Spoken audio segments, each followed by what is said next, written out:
Está no ar, resumindo o mundo.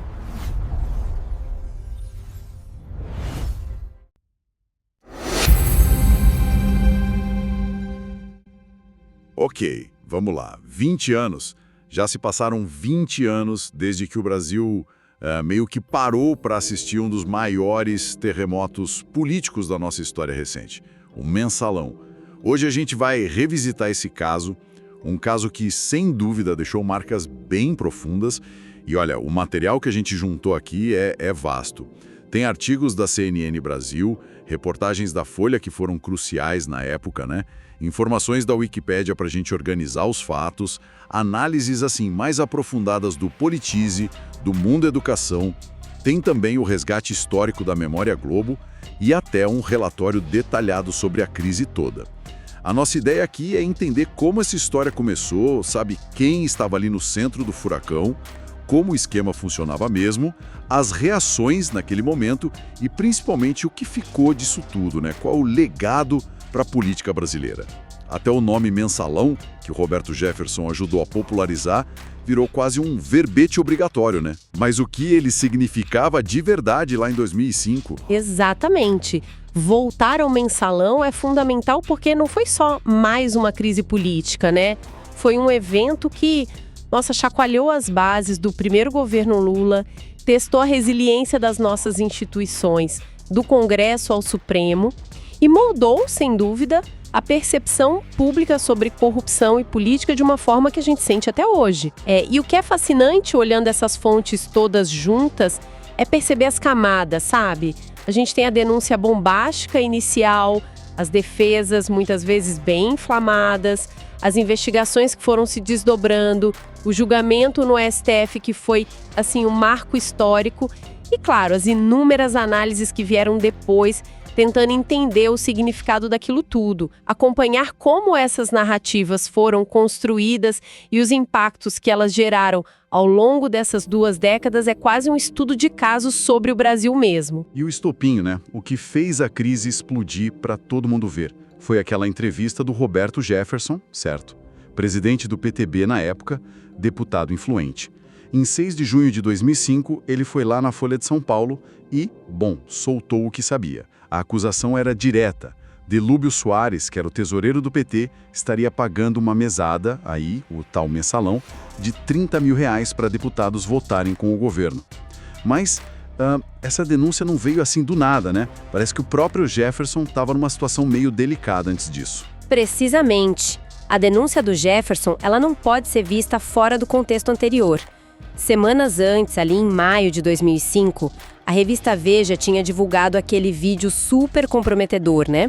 Do Maurício Marinho, um diretor dos Correios. Ah, sim, lembro disso. Indicado pelo PTB do Jefferson. Ele aparecia recebendo propina ou negociando. Então, há uma leitura forte nas fontes de que o Jefferson talvez se sentindo exposto, sabe? Meio abandonado politicamente naquele escândalo dos Correios, ele partiu para o ataque. Foi uma forma de defesa usando informações que ele tinha sobre um outro esquema. Faz todo sentido. E o cenário político era de busca por governabilidade, né? O governo Lula tinha acabado de começar, precisava de uma base sólida no Congresso para aprovar seus projetos. E as fontes indicam que tinha dificuldade nessa articulação. Exato. Essa necessidade de formar maioria é um pano de fundo importante. A denúncia do Jefferson nesse contexto foi, sim, devastadora. E o termo mensalão, foi genial do ponto de vista de comunicação política. Simples, direto, evocava-se a ideia de compra de votos continuada e grudou na opinião pública na hora. E aqui não dá para não falar do papel da imprensa. Foi absolutamente central. Folha, Veja, Globo, outros veículos, eles não só divulgaram a denúncia inicial, mas tiveram um papel muito ativo na investigação que veio depois, trazendo fatos novos quase todo dia.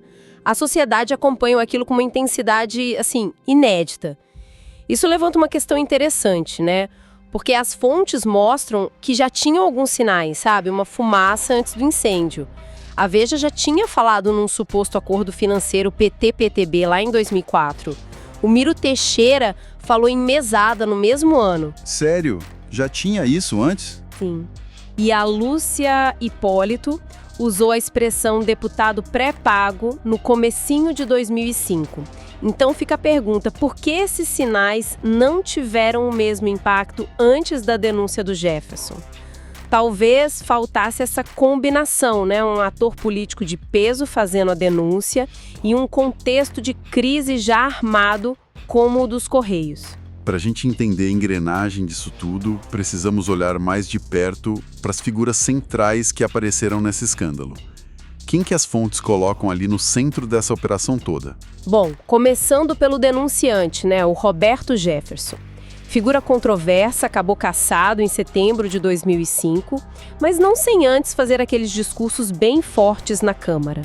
Ele acusou o governo de corrupção, mirou muito no José Dirceu, mas curiosamente ele meio que poupou o Lula de acusações diretas de desonestidade, usando termos tipo omisso ou malandro, uma estratégia calculada, talvez. Pode ser. Depois, claro, o Delúbio Soares, o tesoureiro do PT, foi o alvo inicial da denúncia do Jefferson, né? Acusado de ser o operador dos pagamentos. Ele acabou renunciando ao cargo no partido e depois foi expulso. E a figura que foi apontada como o arquiteto do esquema, tanto pelo Jefferson quanto, mais tarde, pela Procuradoria-Geral da República. José Dirceu, ministro-chefe da Casa Civil na época, o homem forte do governo Lula. Ele teve que deixar o ministério, voltou para a Câmara, mas também acabou cassado. Ele sempre negou ser o comandante do esquema, é importante dizer. Certo. Temos também o José Genuíno, que era o presidente do PT na época. O nome dele apareceu ligado à validação de uns empréstimos que foram considerados suspeitos. Ele também renunciou à presidência do partido e uma figura, assim, crucial na parte financeira, Marcos Valério, o publicitário. As agências dele, a SMPB e a DNA, foram apontadas como veículo para fazer o dinheiro circular, misturando recursos de contratos com estatais e empréstimos bancários que depois se mostraram fraudulentos. O termo Valério-duto virou sinônimo disso, né? Valério-duto, é verdade. E não foi só o PT e o PTB envolvidos, né? Outros partidos da base aliada também tiveram nomes importantes aparecendo, mostrando um pouco a extensão da rede que esse esquema supostamente queria manter. Exato. As investigações e a denúncia da PGR, que acabou virando a Ação Penal 470, que é o processo específico no STF que julgou o Mensalão, descreveram uma estrutura organizada em núcleos. Tentando simplificar o que as fontes detalham. Tinha um núcleo político partidário, com as lideranças do PT e de outros partidos aliados, como PL e PP, que tomavam as decisões, negociavam apoio. Tinha um núcleo operacional, centrado no Marcos Valério e nas agências dele, responsável por movimentar o dinheiro através dos contratos e dos empréstimos. E um núcleo financeiro, envolvendo instituições como o Banco Rural, que teria facilitado os empréstimos que, no fim das contas, alimentavam o caixa do esquema. Nossa, uma engenharia complexa mesmo. E alguns episódios se tornaram muito simbólicos, né? Grudaram na memória popular. Aquele caso do dólar na cueca. Impossível esquecer. Sem dúvida alguma. A prisão daquele assessor que era ligado ao irmão do José Genuíno, com dinheiro escondido de forma tão pitoresca, vamos dizer assim, em julho de 2005, teve um impacto brutal. Aquela imagem rodou o mundo e certamente acelerou a queda do Genuíno da presidência do PT. Mostrou de um jeito muito concreto que tinha alguma coisa estranha acontecendo com grandes somas de dinheiro ali. E as renúncias, né? Figuras como Valdemar Costa Neto, do PL, renunciando para escapar da cassação. Isso também foi marcante. Reforçava a percepção de que as acusações tinham algum fundamento. Sim, cada evento desses ia alimentando a crise. E surgiam também histórias paralelas, tipo aquele caso envolvendo o apresentador Ratinho e supostos pagamentos para ele falar bem do governo. Embora as fontes indiquem que a ligação direta com o núcleo do Mensalão mesmo não foi comprovada, isso ajudava a criar um clima de escândalo generalizado, né? Com certeza. E como que o governo e o PT reagiram oficialmente a tudo isso? Não deve ter sido nada fácil gerenciar essa crise. De forma alguma. As fontes mostram que a reação inicial foi de negação forte, principalmente por parte do Delúbio e do Genuíno. A Folha chegou a noticiar na época que o PT teria decidido manter o Delúbio no cargo, contrariando uma vontade inicial do Lula. Mas a pressão da mídia e da opinião pública ficou insustentável. Foi aí que vieram as renúncias em cascata, então. Dirceu do Ministério, depois Delúbio, Genuíno e o Silvio Pereira dos postos deles no partido. E teve o depoimento do Delúbio na CPI dos Correios, que foi um divisor de águas, né? Foi crucial, sim. Ali em julho de 2005, o Delúbio admitiu publicamente a prática de Caixa 2, quer dizer, o uso de dinheiro não declarado para financiar campanhas do PT e de aliados. Ele tentou assumir a responsabilidade individualmente e, muito importante, ele buscou desvincular o Caixa 2 da acusação de compra de votos, que era o mensalão propriamente dito. Foi uma tentativa de conter os danos, mas não evitou a expulsão dele do PT meses depois. E a posição do presidente Lula nisso tudo? Como ele se colocou diante da maior crise do governo dele até aquele momento? A postura do Lula, como as fontes registram, foi se ajustando ao longo do tempo. Na primeira manifestação de maior impacto, numa entrevista internacional em julho de 2005, ele adotou a linha do Caixa 2, afirmou que era uma prática sistemática na política brasileira e tentou preservar a imagem ética do PT, culpando dirigentes individualmente. Aquela frase, o que o PT fez é o que é feito no Brasil sistematicamente, foi muito debatida na época. Lembro dessa frase. Contudo, em agosto de 2005, o tom mudou bastante. Num pronunciamento oficial, o Lula usou uma linguagem muito mais pessoal, mais emotiva. Falou em se sentir traído por práticas inaceitáveis das quais ele nunca tive conhecimento. Pediu desculpas onde o governo ou o partido erraram e se disse indignado. Foi uma mudança de narrativa importante ali. Entendi. E essa linha de desconhecimento, de traição, ele manteve em entrevistas posteriores. No início de 2006, por exemplo, descreveu as denúncias como uma facada nas costas. E ele sempre insistiu, como numa entrevista ao Roda Viva em 2005, que o que estava sendo provado era o financiamento irregular de campanha, o Caixa 2, e não a compra sistemática de votos no Congresso, o mensalão. É uma distinção que a defesa sempre buscou enfatizar, né? Uma linha tênue e muito disputada essa. Enquanto isso, as investigações formais estavam avançando. Sim, a CPMI dos Correios, mesmo com as divergências internas, concluiu no relatório final dela, lá em março de 2006, que existia sim um esquema de compra de votos. E quase que imediatamente, no dia 30 de março de 2006, a Procuradoria-Geral da República formalizou a denúncia ao STF contra 40 pessoas. Os famosos 40. Exato. E eram acusações pesadíssimas. Corrupção ativa, passiva, lavagem de dinheiro, formação de quadrilha, peculato, evasão de divisas, enfim, mostrava a gravidade e a complexidade do que estava sendo imputado ali. E aí chegamos ao julgamento no Supremo, a Ação Penal 470. Um momento realmente sem precedentes na história do Brasil, né? Absolutamente. O STF aceitou a denúncia em 2007, mas o julgamento mesmo começou em agosto de 2012. Foi um evento televisionado que parou o país. Durou meses, foram 53 sessões com debates super intensos entre os ministros. O relator era o Joaquim Barbosa, o revisor o Ricardo Lewandowski. A sociedade acompanhou tudo, né?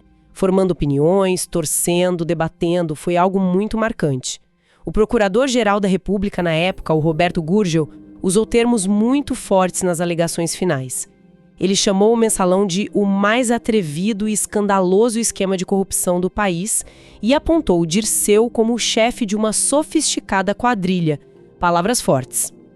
E qual foi o resultado? O que o STF decidiu no final? O veredito, que se consolidou no final de 2012, foi pela condenação da maioria dos réus que foram julgados, 24 de 38. E as penas foram inicialmente bastante altas para os padrões da época, envolvendo políticos e empresários tão influentes. O Marcos Valério pegou a maior pena, mais de 37 anos. Figuras como José Dirceu, Delúbio Soares, José Genuíno, o próprio Roberto Jefferson e o Valdemar Costa Neto também receberam penas de prisão significativas. E aqui é onde fica realmente interessante analisar o impacto, né? Foi a primeira vez que o STF condenou criminalmente figuras de tanto peso político e econômico ligadas ao governo federal e a partidos aliados. Isso gerou uma percepção de que talvez a impunidade estivesse diminuindo. O ministro Joaquim Barbosa, com aquele estilo incisivo dele, virou quase um herói nacional para uma parte da população. Quais foram as consequências mais imediatas e o que a gente pode dizer sobre o legado do Mensalão, olhando agora 2 décadas depois? Politicamente, o abalo foi instantâneo.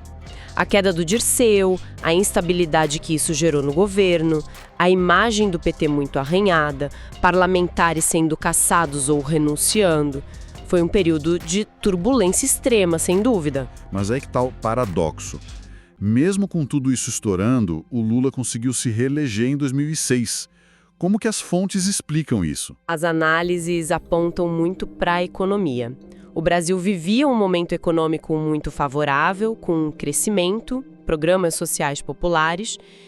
Isso parece ter pesado mais para o eleitorado do que o escândalo em si, permitindo a reeleição apesar da crise política. E tem um outro ponto crucial de contexto. As fontes lembram que, em 2007, a mesma PGR denunciou o chamado Mensalão Tucano, um esquema que era apontado como semelhante lá em Minas Gerais, nos anos 90, envolvendo o PSDB. A própria PGR chegou a dizer que aquele esquema mineiro teria sido a origem e o laboratório para o mensalão do PT. Isso reforçou para muita gente a ideia de que essas práticas, infelizmente, talvez não fossem uma exclusividade de um partido, mas algo mais sistêmico na política brasileira. Entendi. E no longo prazo, o que ficou desse episódio todo? Olha, o legado é complexo, tem várias faces. Por um lado, o mensalão claramente desgastou muito a imagem do PT e alimentou um forte sentimento antipetista, que se tornou um fator central na polarização política que a gente viveu nos anos seguintes. Por outro lado, e aí é um paradoxo, o caso acabou fortalecendo algumas instituições. O Judiciário, o Ministério Público, a Polícia Federal. Eles saíram com mais autonomia e talvez mais legitimidade para investigar pessoas poderosas. O julgamento no STF foi visto como uma demonstração de força institucional que, de certa forma, preparou o terreno e deu respaldo para operações futuras como a Lava Jato, que viria alguns anos depois. Interessante isso. O mensalão também gerou pressão por mudanças, né? Deu um impulso a debates sobre ética na política, sobre financiamento de campanhas, transparência.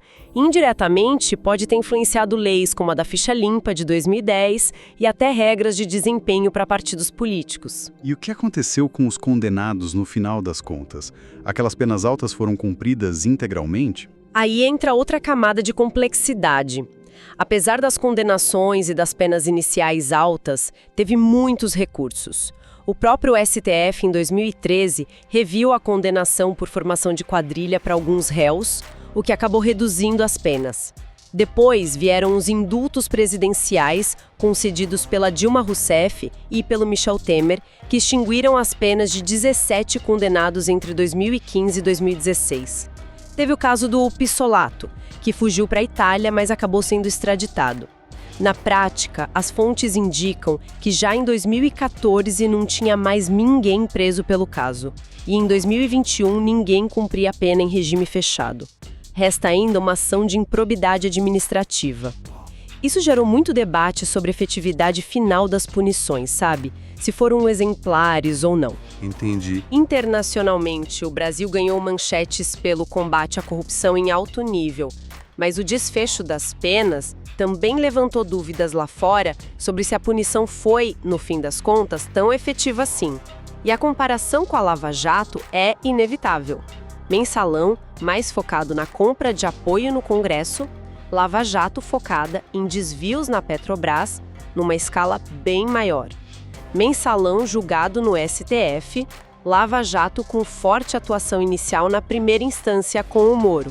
Muitos veem o mensalão como um precursor, talvez um ensaio para o que viria depois em termos de impacto político e protagonismo judicial. Então, recapitulando, uma denúncia explosiva que nasceu de outra crise, figuras políticas centrais envolvidas, uma rede complexa de financiamento, a crise política abalando o governo, um julgamento televisionado e histórico no STF e consequências que misturam fortalecimento institucional com polarização e debate sobre a efetividade da justiça. As fontes realmente nos dão um panorama bem rico. Olhando para trás, 20 anos depois, o que essa história toda nos diz, afinal? O que as fontes deixam muito claro, eu acho, é que o mensalão foi um ponto de inflexão. Ele escancarou feridas que já estavam abertas na relação entre dinheiro, política e a própria governabilidade no Brasil.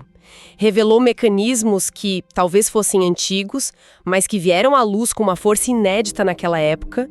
20 anos depois, tendo passado por outras crises enormes como a Lava Jato e observando práticas recentes que também levantam muitos questionamentos, como o chamado orçamento secreto, que o próprio Lula, em 2022, chegou a comparar ao mensalão em termos de potencial de cooptação, a pergunta que fica é inevitável e, assim, um tanto incômoda. O quanto realmente mudou na dinâmica estrutural que permite esses arranjos?